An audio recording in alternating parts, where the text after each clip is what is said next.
Aiden had always trusted his GPS. As a delivery driver, it was his lifeline, his guarantee that no matter how remote the location, no matter how confusing the turns, he would always reach his destination. But on one late evening, driving down an unfamiliar stretch of highway, that trust began to unravel. The sun had set hours ago, and the road was lit only by the weak glow of his headlights. The asphalt stretched endlessly, framed by thick walls of trees that leaned in as though eavesdropping on his passage. His dashboard clock blinked 11:47 p.m., but it felt much later. "Continue straight for 12 miles," the GPS said in its usual monotone. Aiden adjusted his grip on the wheel. His client was expecting the delivery by midnight. He pressed the accelerator a little harder. 12 miles later, the voice returned. "Continue straight for 12 miles." Aiden frowned.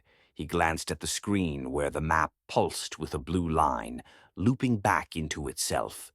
It didn't make sense. He should have been approaching a turn by now, or at least a sign of civilization. Instead, the GPS insisted he was on the right track, even as his surroundings never changed. The same trees, the same cracked asphalt, the same faded billboard half swallowed by vines. "Must be a glitch," he muttered. He pulled over, reset the device, and restarted the engine. The GPS recalculated, spun its digital wheels, and then "Continue straight for 12 miles." Irritation buzzed in his chest, but he drove on. Minutes passed, then another 12 miles, and again the same instruction. By the third repetition, unease began to creep in. His gas gauge dipped lower, the needle trembling. The delivery would be late. He dialed his client, but the call dropped instantly. No bars. No signal. The road pressed on. At midnight, Aiden passed the same billboard again. This time, he noticed something different. The words had changed.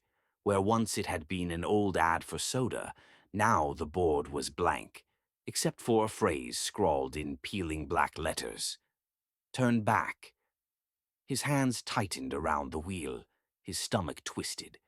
He slowed down, half expecting someone, or something, to lunge from the woods.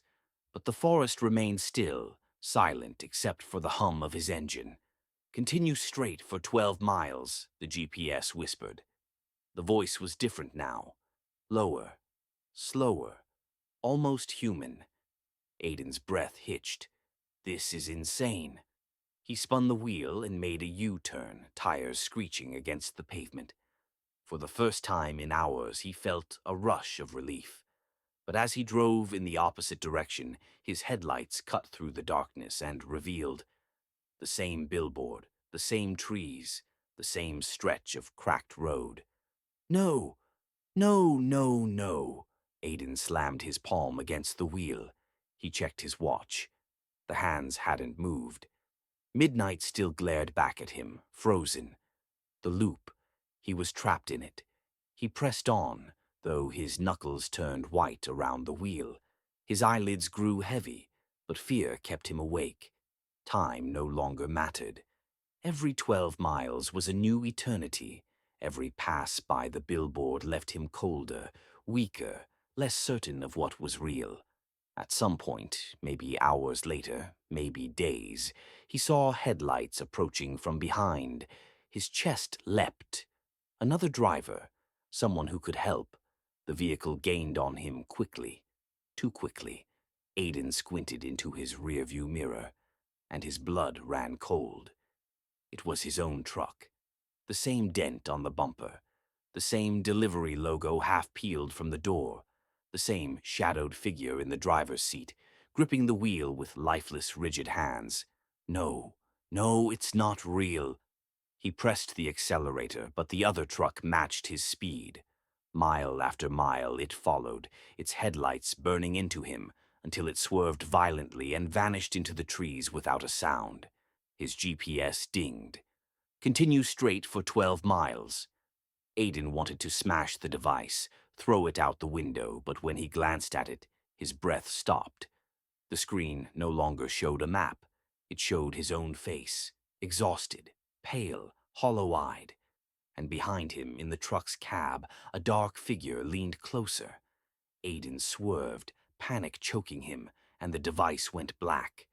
The road stretched endlessly ahead, his fuel gauge hovered on empty. The woods pressed tighter. Still the voice came again, whispering now. Continue straight, for 12. More miles.